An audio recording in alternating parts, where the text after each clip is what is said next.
Hikaru No Go is a manga about a boy, Hikaru, who plays Go. Yes, I know, very surprising, but please stay with me, there's more.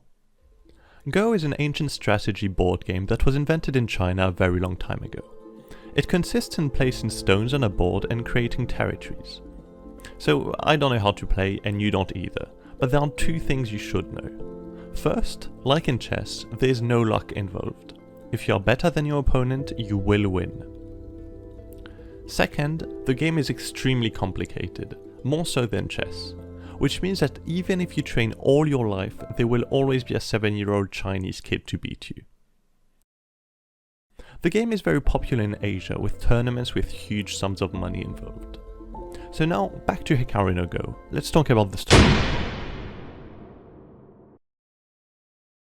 Hikaru, a random kid with main character hair, is looking through his grandpa's attic. He's not cleaning up, he's a businessman, he's looking for shit to sell off. That's where he finds a Go board.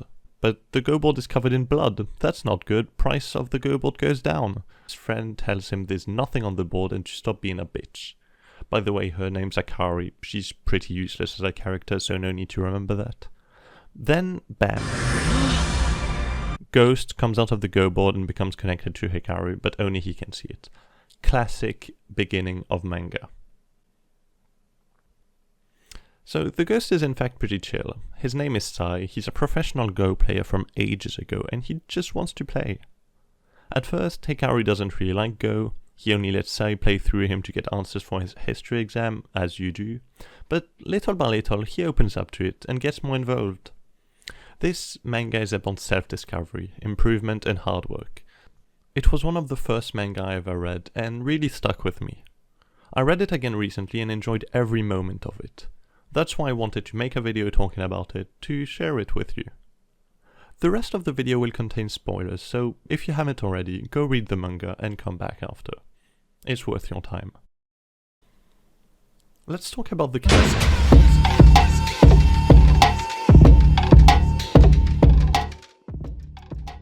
First, Hikaru, the main character.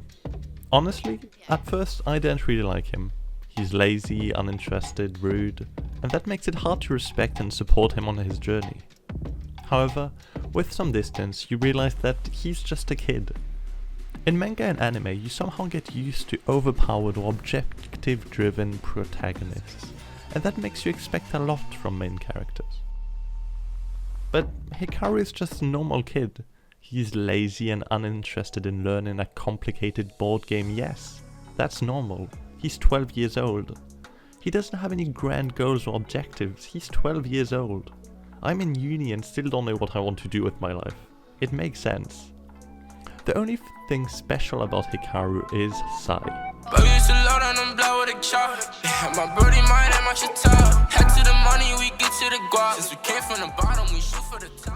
At the beginning of the story, for me at least, Sai is the main interest. He was a Go instructor for the Emperor during the Heian period. He died with regrets and came back in the 1800s when he attached to Honimbo Shusaku, who let him play through him and became the best player ever. Now, he's back with Hikaru. You really want to play Go, don't you? Yes! Too bad. I don't think I'm ever going to play the game. No idea why.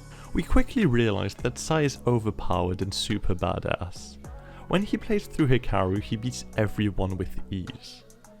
You could think that we have found our overpowered character, and that is what it seems at the beginning. However, this story isn't about Sai, it's about Hikaru. Sai's story ended 1,000 years ago. Hikaru's is only starting. The more the story progresses, the less Sai plays.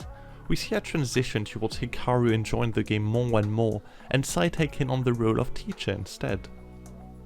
This transition culminates with the saddest moment in the manga, the moment Sai disappears.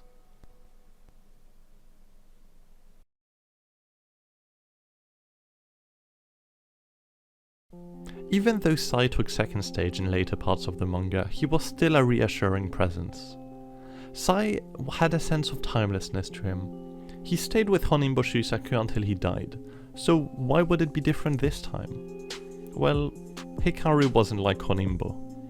He didn't let Sai play all his games, and wanted to make his own mark in the world of Go. Hikaru let Sai play online, which created a parallel story to Hikaru trying to become pro. Sai ended up playing a game against Koyo Toya, who was the world best player. Sai won, which kinda shows that Sai is indeed overpowered. If Hikaru had let him play through him, he would have had no problem becoming the best and winning tournaments. After the game, Hikaru was looking back at it and spotted a move Sai had missed. A move that if Koyo Toya had seen would have given him the win. This moment serves as a student surpassing the teacher kind of moment, and this is the reason Sai disappeared. He didn't have anything left to teach Hikaru. Without him, Hikaru would still continue to improve, and Sai had no more regrets. This moment is beautiful, and I really like it. I still cry rereading it. The last character I want to talk about is Akira Toya. He is the son of Koyo Toya, the world champion Go player, and, of course, he's been tryharding the game since he was a child. He's around the same age as Hikaru and is extremely good at Go. He's the polar opposite to Hikaru, hardworking, serious, and in love with the game. He would be a great main character, honestly. However, unfortunately for him, Hikaru destroys him while letting Sai play. Kinda bullying if you ask me, but whatever. Akira sees in Hikaru, or rather in Sai, a rival. However, as Hikaru starts playing for himself, Akira will never find the player he has lost during their first game. Hikaru on the other hand sees Akira as an objective to reach, and a motivation to become better. The relationship between these two is very interesting, and their rivalry allows both of them to improve and grow.